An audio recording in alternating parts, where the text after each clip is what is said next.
if I've got a wire, and actually the circuit symbol for just a piece of random wire, it's just a zigzag. I want to connect that up to a circuit actually, so let's stick with that. So if I've got this piece of wire here, the resistance of this piece of wire can be affected by certain dimensions of the wire. So let's kind of zoom in on the wire. So zooming in on the wire, we're looking at essentially a cylinder. So if we've got a longer piece of wire to start with, that's the easiest way to go with this. If we increase the length of this wire here, then the resistance is going to increase. So I can say that resistance is proportional to length. Hopefully you're with me so far. Actually, if the wire has a larger diameter, then that's going to decrease the resistance.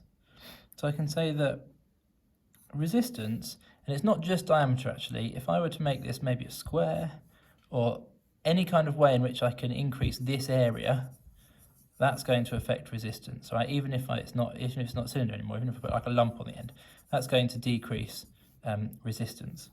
So if I increase the area, I'm decreasing the resistance, and so they're inversely proportional. Hopefully you're with me again so far. It's just a 1, right? It's inversely proportional to. Hopefully we're familiar enough with that.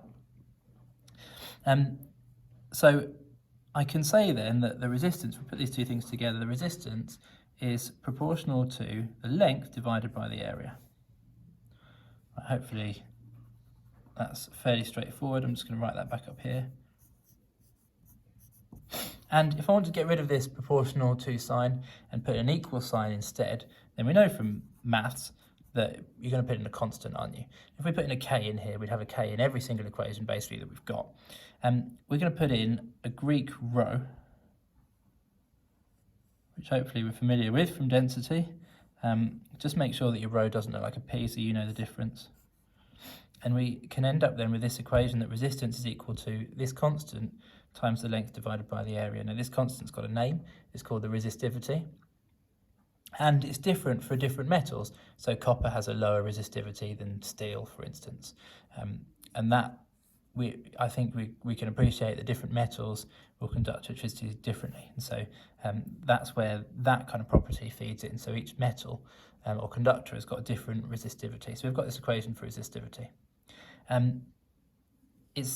Although students normally don't like it because it looks complicated for some reason, actually when we derive it like I just have, it kind of makes sense hopefully. And mostly it's about then just using this equation. Top things to pick up on when we're using this equation, certainly in exam questions, this area has to be in meters squared, standard units, the length has to be in meters. If you get them wrong, let's say we do both in millimeters, those unit systems aren't going to cancel because it's millimeters squared and this is millimeters. So you'd have resistivity would have to be in ohms per millimeter as well, wouldn't it? Ohm millimeters. The units for resistivity are ohm meters. So this would have to be in ohm millimeters. And that's just going to be a mess, isn't it? So make sure you've got everything in standard units. Again, when we measure things in physics, right, normally we're going to measure the diameter of a wire like this. Let's bring it back to a cylinder.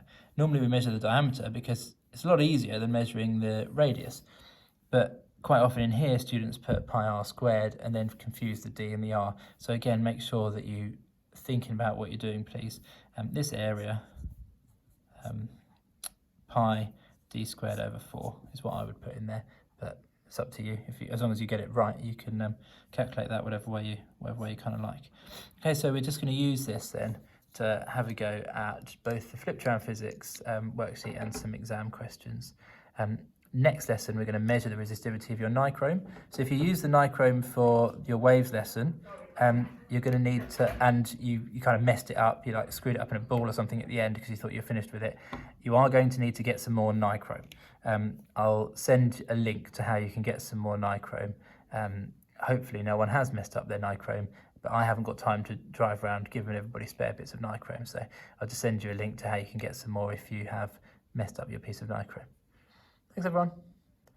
But I should say that the practical is not this lesson, obviously it's next lesson. You might not have time to get nichrome between now and then, in which case you'll just have to rejig your lessons and just do it when you get your nichrome.